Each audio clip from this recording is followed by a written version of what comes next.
Madam Sara, isa lang ang hiling ko kapag ikaw ang nagiging presidente. Naipatukhang mo tong tao na to. Okay mga ka-Rizal, update po muna tayo sa wakas, no? Yung mga naninirang puri kay Duterte, maging si kay BP Sara, nako, tukoy na. Panoorin nyo guys ang mga tauhan siguro ito ng mga mga buhayan, no? Eto, panoorin nyo. Tukoy na guys, himas-rihas na siguro to ha. Panoorin nyo ang video hanggang dulo para malaman po ninyo ha ang full video natin na sa ating YouTube channel. Okay, Desire, di-admire po tayo ha. Okay, eto guys, mismo tukoy na, naku po.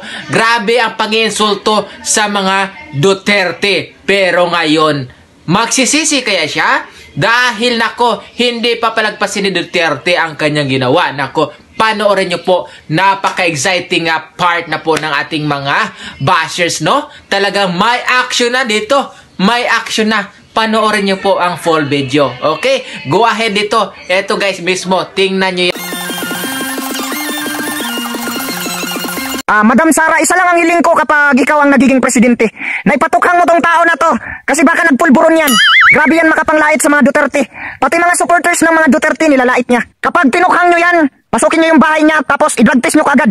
Pag ayaw pumayag magpa-drug test, sampalin nyo. Hi guys! Meron lang akong ipapakilala sa inyo na isang pulburon vlogger. Ayan o, tandaan nyo yung mukha na yan ha. Hindi ko nasasabihin ang pangalan kasi baka i-search nyo o mapapanood nyo pa siya. Kasi nakakasuka yung mga content niya guys. Wala kang makukuha na aral, puro pagmumura at pang-iinsulto, puro panglalait. Nilalait niya yung mga Duterte guys. Ang tawag niya pa sa mga DDS, DD-shits. Ang sabihin mo, DDS fighters. Pati kaming mga supporters ni Duterte guys, mga DDS fighters, nilalait niya, minumura niya. Ikaw pulburon vlogger ka ha. Dahil nilalait mo yung mga Duterte, ngayon, try natin guys laitin siya kung ano ang mararamdaman niya kapag siya ang nilalait. Ikaw pulburon vlogger ka, bakit ka naging vlogger? Ang pangit mo, nakakasuka yung mukha mo. Ako kahit minumura mo ako sa content mo, at least gwapo pa rin ako, ang pugi ko.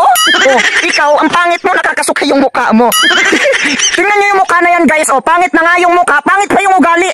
Kaya kapag nakita niyo itong mukha na to, i-block niyo na kaagad. Huwag niyo na panoorin kasi walang kwenta ang mga video niya, walang aral.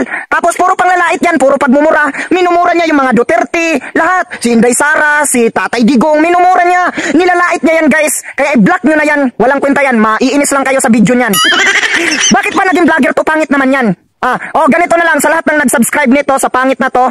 Mag-unsubscribe na kayo, lipat na kayo sa akin para makakita naman kayo ng gwapo. O tingnan nyo ang gwapo ko. Lipat na lang kayo sa akin, huwag kayo mag-subscribe dyan kasi pangit yan, pangit na nga yung mukha, pangit pa ang ugali. Kaya mag-unsubscribe kayo dyan, lipat kayo sa akin para makakita naman kayo ng gwapo. Ayan o, bihira ka lang makakita ng ganito kagwapo sa YouTube. Tingnan ninyo, marami akong basher. Kasi ang pugi ko, nagpapansin sila. Akala nila papansinin ko sila kapag nambash sila. Guys, tingnan nyo guys, nanakawin na naman yung video ko. Magre-react naman yung na yan, pangit na yan guys. Utusan kayo na, oy, i-bash ako. Huwag kayo makinig dyan guys. Sus, ang pangit yan, susundin nyo yan. Hindi pangit din kayo guys kapag sumunod kayo. Huwag nyo ako i-bash, oy, ang pugi ko, i-bash nyo ako. Tingnan nyo, ang pugi-pugi ko. Tapos, susunod lang kayo sa pangit na yan. Huwag kayo sumunod kasi pangit yan. Hi guys! Pasensya na ha, baka may supporters to na mga dalaga. Sa mga dalaga na supporters nito, peace tayo, peace tayo. Ito lang ang gusto kong banatan, yung vlogger lang. Pero yung supporters niya, lalo na yung mga magaganda, pwede naman kayo makipag-date sa akin, no? No, hindi ko naman to ipagkait yung kapugian ko. Sa mga gusto makipag-date sa akin na supporters nito, papayag ako guys, no? Para makita nyo naman yung kapugian ko. Pero pasensya na, babanatan ko pa rin yung vlogger nyo. Para maramdaman niya kung ano yung pakiramdam na kapag siya naman ang nilalait. Kasi yung mga content niya, nilalait niya yung mga Duterte, sinisiraan niya, pati yung mga supporters, nilalait niya katulad namin ng mga DDS fighters, tinawag kami na DD-shit. Ang sabihin mo, kami yung mga DDS fighters. Kasi may pinaglalaban kami. Ang pinaglalaban namin ay demokrasya. Ikaw, ano ang pinaglalaban mong pangit na vlogger ka? Ha? Pinaglalaban mo yung pulburon. Pinaglalaban mo yung waldas ng pera. Pinaglalaban mo yung mga taong sumisira sa konstitusyon, lumalabag sa konstitusyon. Akala ko ba may mga kaibigan na abogado to? Bakit yung binabanatan niya puro na lang Duterte? Halata talaga na hindi to patas mag-reaksyon. Hindi niya naman binabanatan yung mga taong lumalabag sa konstitusyon. Maiinis ka talaga dito guys, kapag DDS fighters ka. I-block mo na lang to, wag mo na panoorin kapag nakita mo yung mukha. Walang ibang sasabihin yan, walang aral yung pinagsasabi niyan. Tingnan nyo guys nabawasan tuloy yung kapugian ko kasi pinatulan ko tong pangit na to. Hindi ko na nga nilagay yung video niya guys dito sa channel ko. Kasi baka masuka yung viewers ko, ang pangit niya. Tapos ilalagay ko sa channel ko, ang pugi ko guys Tapos itong pangit na pulburon vlogger na to guys, nilagay pa sa title yung Makata. Kahit alam niya na hindi na ako nagmamakata. Ginamit niya lang yung salitang Makata kasi kilala ako sa Makata. Tingnan mo guys, puro panlalait yung video niya. Tapos ngayon, yung pugi naman yung lalaitin niya para sumikat siya guys. So, hindi na ako nagmakata kasi pinipilit ko maging neutral kasi independent vlogger sana ako. Supporters ako ng government. Na-discourage lang ako dahil ang mga vlogger ng gobyerno ngayon, mga walang respeto, nilalait yung mga Duterte na yung mga Duterte. Napatunayan na natin na may malasakit sa bayan, sasabihan na traidor.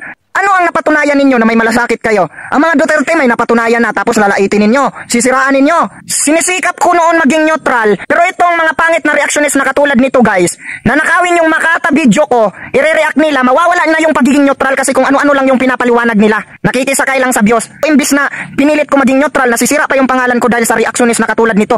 Tsaka marami siyang grupo guys. Pag nalaman niya na katulad namin mga supporters ni Duterte, pinapa-unsubscribe niya guys kapag supporters ni Duterte. Kaya ito talagang mukha na to guys. Makita ko lang yan, sampalin ko talaga yan. Kung sa Bisaya pa, sa baon ko ginagmakita na ako na